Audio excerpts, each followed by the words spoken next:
Hey everyone, my name is Brianna. If you don't know me, I'm married to that guy, Tommy. So he's awesome.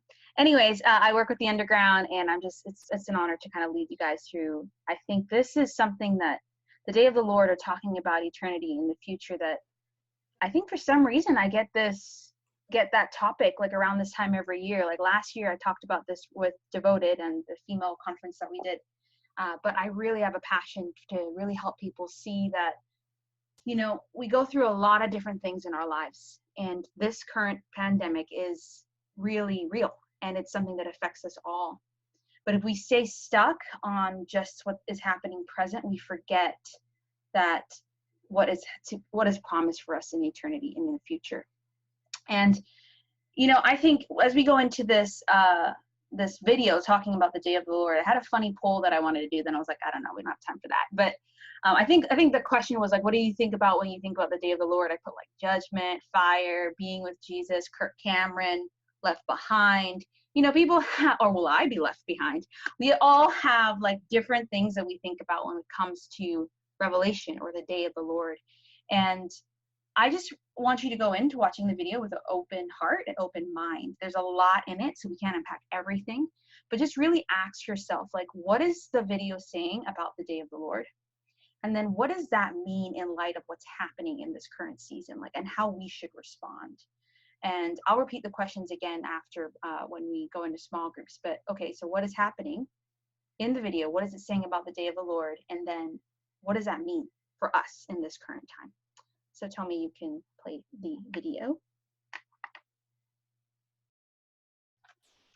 Okay, so let's go into small groups now and just share from that video, like, what does the Day of the Lord, what did it talk about in regards to the Day of the Lord, and maybe even everything leading up to it? And then really, what do you think that means, this Day of the Lord, where Jesus comes in with a sword in his mouth, or just comes to bring justice? What does it mean for us in this current time? Like, how does that speak to us right now? So yeah, just go in your small groups, reflect on that, and then we'll come back. So there's so much in that video, and there's so much that we could talk about. And I do want to acknowledge that it is Holy Week, right? It is the week where we celebrate and we recognize Jesus and him being the ultimate sacrifice, being the bloody lamb that gave his life for us, and that he did conquer death. He did conquer sin, all that in the present and in the future. But when I actually think of the Day of the Lord and the Lord's returning, I really think of like just how much I am longing for that day, how I'm longing to see the world made right, to see evil and the name of Jesus uttered from everyone's lips. How I'm longing for this world to be a place where humans stop turning their back on God and one another and instead fix their eyes on the one who gave their life for him. I feel myself longing to see death finally put to rest, and to see pain, suffering, sickness, and disease, and evil and brutality, to see all of that just be surrendered and at his feet. But what fills my soul with the most longing is that the Day of the Lord actually represents me being with the Lord, us being with the Lord, to be with the one who made us in his image, who knows us by name, who has written our names in the book of life, to be with the one who died and gave his life for us and this world, the one who offered his body as an ultimate sacrifice.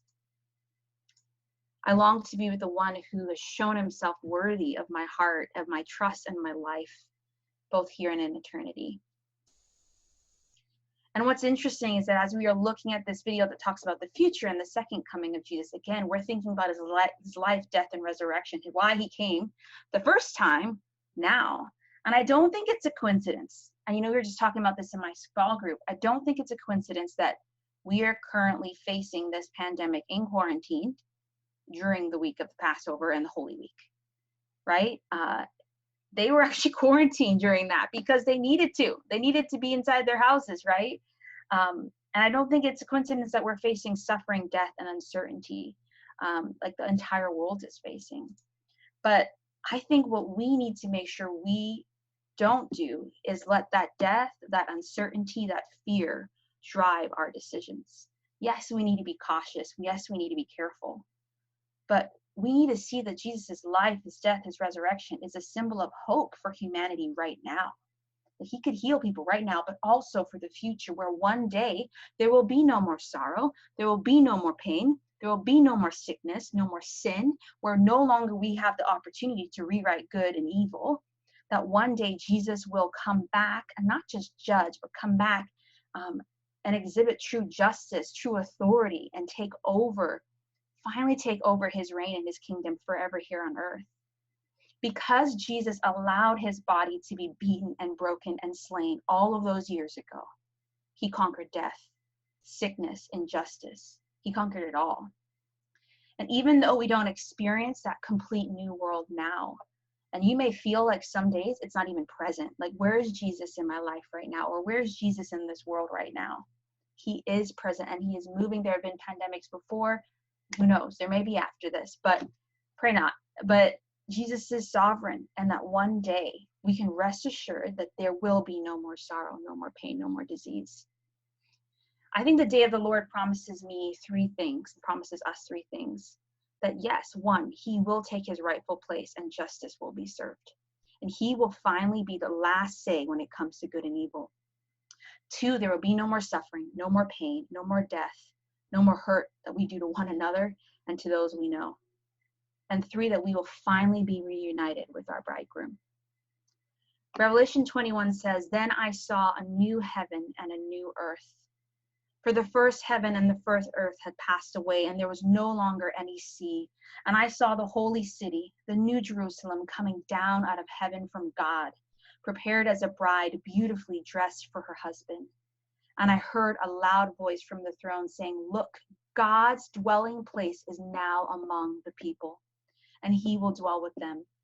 They will be his people, and God himself will be with them and be their God. He will wipe every tear from their eyes, and there will be no more death or mourning or crying or pain or the old order of things, because the old order of things has passed away.' He who is seated on the throne said, 'I am making everything new.' Then he said, 'Write this down, for these words are trustworthy and true.'" Guys, I'm longing for the day where there will be no more poverty. There will be no more unemployment. There will be no more abuse. There will be no more envy. And there will be no more COVID. I'm just longing for the day where everything will be made right. The day that every knee will bow and declare that Jesus Christ is Lord. And the reality that one day there will be no more sickness. There will be no more pain. But I think this longing and even the day of the Lord should drive us to respond in two ways. I think one, we need to check ourselves and we need to live with a hope and sound mind. You know, Timothy talks about, we're not given the spirit of fear, but of love, power, and a sound mind. And we have a sound mind because we know that the one who has victory over sin and death. And we don't need to fear death. We know where we're going. I remember at the beginning of all of this, my pastor back home went on Facebook Live, and he really just shared about how he just challenged his church. He's like, "Listen, I know you're worried and be careful, but we know where we're going. There are people out there who don't." And that should drive us not to just pray for ourselves, but pray for them and do something as, be creative as we can for them to know the Lord, for them to know his love, for them to know his peace, and them to have a sound mind.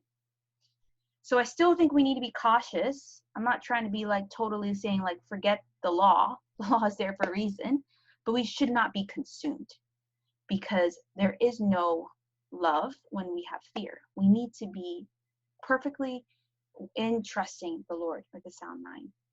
But don't just sit there. And I think sometimes I'm guilty of this. Finally I get my peace and I'm like, this is awesome. I love the Lord.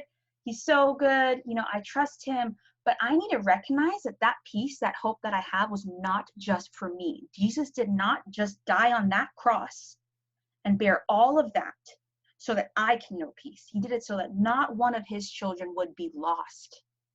And so I need to be an ambassador of hope to the world around me. And that is what you need to be as well. The reality is you have loved ones, neighbors, and strangers who are freaking out right now. I know I do. And sometimes I'm freaking out. I'm pregnant. So I'm like, oh goodness, what about me, my baby, all these sort of things. But I can't let that consume me. And I can't just sit in my own fear and forget that there is someone out there, someone I love, who I'm clearly talking to, who does not know the peace of Jesus. And who are fearing death, who is fearing sickness in a way where they feel like there is no hope. And the best thing we can do right now is to be living examples through our word and deed that the hope Jesus provides is real, especially this week. That hope is real for now, but that hope is real for eternity. I love this verse. You know, I talked on this verse when we did devoted last year, but 2 Corinthians 4:16-18 says, "Therefore we do not lose heart. Though outwardly we are wasting away, inwardly we are being renewed day by day. For our light and momentary troubles are achieving for us an eternal glory that far outweighs them all." So do not just fix your eyes on what is seen, but what is unseen. Because what is seen, what's happening around us, is temporary. But what is unseen is eternal. And originally we were going to go and just have a time of reflection through the music, but we're actually going to send you back into small groups. And I really want you to talk about these two questions and then pray for each other. So where in your life do you need to surrender fear and find hope in Jesus in this current season?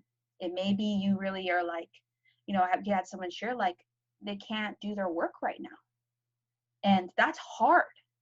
And it's scary, like how are we going to pay our bills? How are we going to eat? All these sort of things.